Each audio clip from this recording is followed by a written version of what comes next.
بنو عباس په خوا تیر شوي دي. د بنو عباس یو بادشاہ د معتصم بالله، خ بادشاہانو، نیکان بادشاہانو،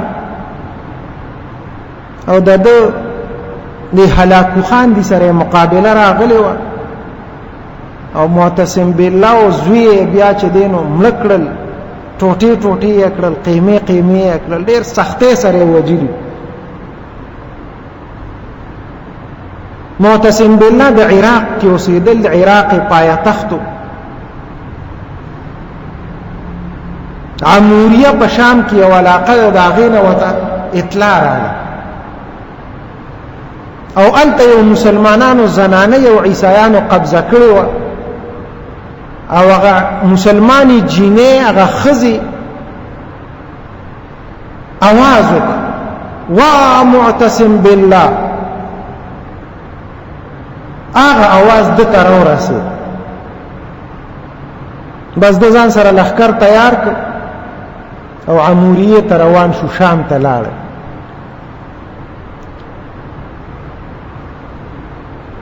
د هغوی یو قلا وه د عیسایانو، هغې نه یې چاپېره ګیره واچوله.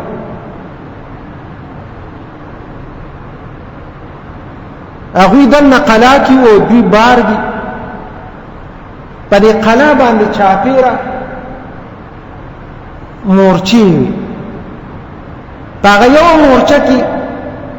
یو کس ولاړ دی او د مسلمانانو پیغمبر ته کنځل کوي او ډیر بد رد وایي.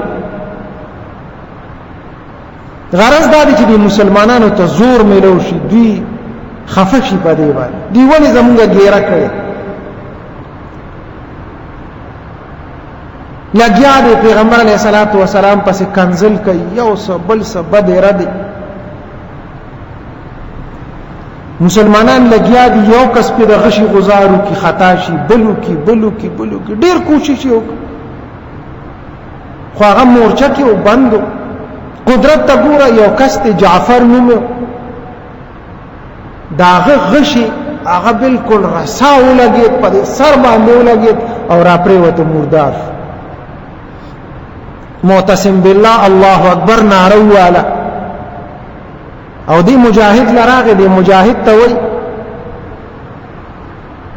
و 1,00,000 روپے انعام در کوم، خود دې یو غشي اجر او ثواب هغه ما ته راوبخه، 1,00,000 روپے رانه واخ. هغه ته وی د خدای بنده د قیو د نیکه کار رانه وشو، پته نشته خدای می بخي او کنه بخي، خو په دې یو غشي باندې او دې ثواب باندې الله ما بخي، نو دا زه نه درکو، که نور څه غواړې نو وغواړه، خو دا نشم درکو.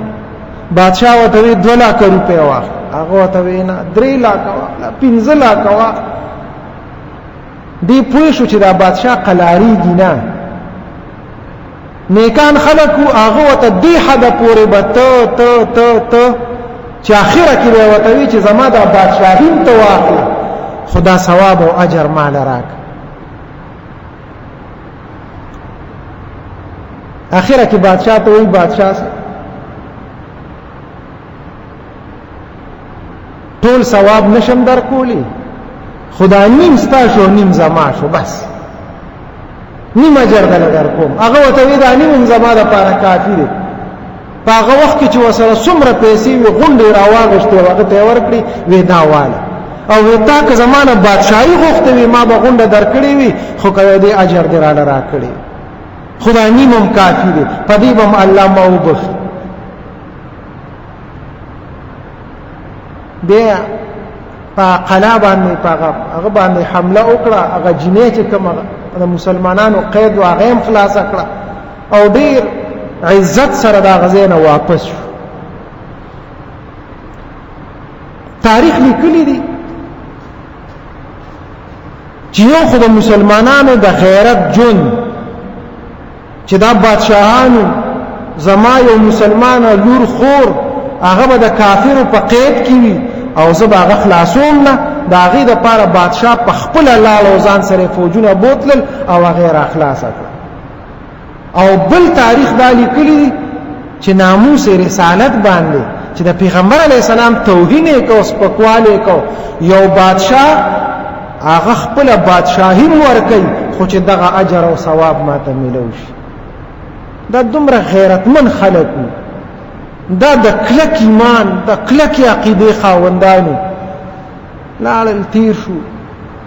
دی دنیا کې هغه کامیاب شو آخرت امزان لا کامیاب کړه دی دنیا نه کامیاب لاړ خو تاریخ پرې خو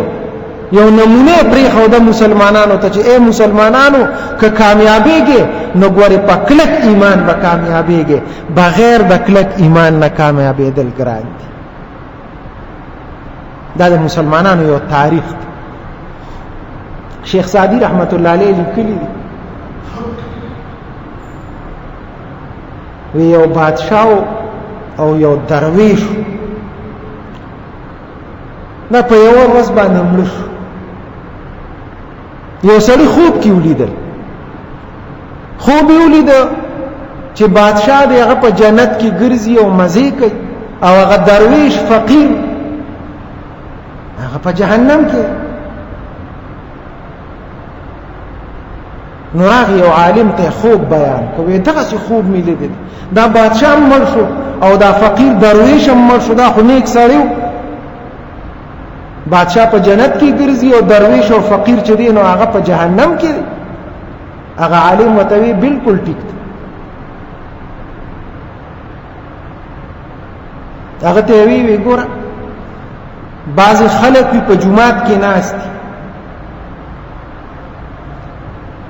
او دا نیت وی چې کله وزد دی جمعات نوزم چې بازار تلاشم دکان تلاشم کاروبار په جمعات کې په یو من پاغه باندې نه تیریږي وی په جمعات کې خزړې بار په بازار کې او بعض خلک داسي وي چې هغه وی په بازار کې ناسل تدي کله وزد دی ګاټ نه فارغ شم کله وزد دنیا نه فارغ شم چې زه عبادت لور سم جمعات تلاشم نو په جمعات کې ناس ساري هغه د بار کوشش کوي نیت یې دغه چې زال تلاشم دا د ایمان هغه کمزوري ده او بل سړی په بازار کې ناس دی د دنیا کې دی په دنیا په مینس کې ناس دی خو هغه سره د عبادت غم دی چې زه به کله جمعات ته ورسم چې زه عبادت وکړم نو دا بادشاہ د ناس په تخ باندې خود به د درویشان او فقیرانو تکتل چې کاش چې زم دغه سي درویش او فقیر وي او دغه لین باندې روان وي چې زم کامیاب شي او دی فقیر دغه بادشاہ ته قتل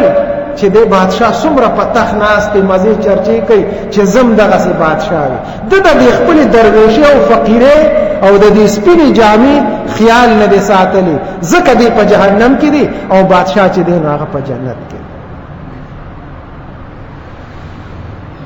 دا کلک د ایمان خاوندان چې وي دا ایمان والا خلک هغه کامیابیږي دا صحیح نیت والا خلک هغه کامیاب دي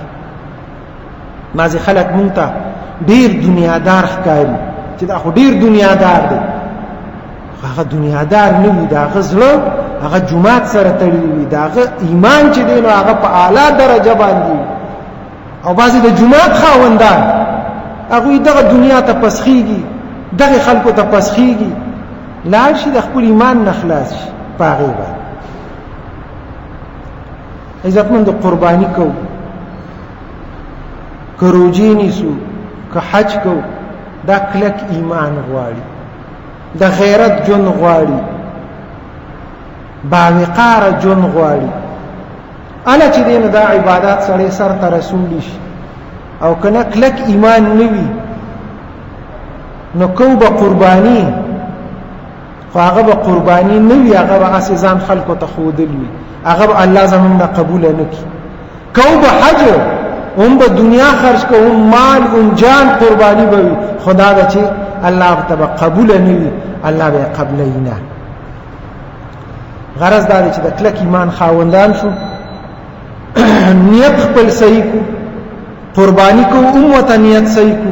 که حج کو چې نیت صحیح کو کدی جمعه ترازو چې خپل نیتونه خالص وساتو که زموږ نیتونه خالص وي ان شاء الله دا ټول عبادت په مونږ ته الله آسان کی او الله بیرانه قبول کی او کنه زموږ نیت صحیح نه وي زموږ ایمان مضبوط نه وي نو دا عبادت په مونږ وکړو خو هغه قبول قابل قبول به الله ته نه وي الله ټول عبادت زموږ قبول کی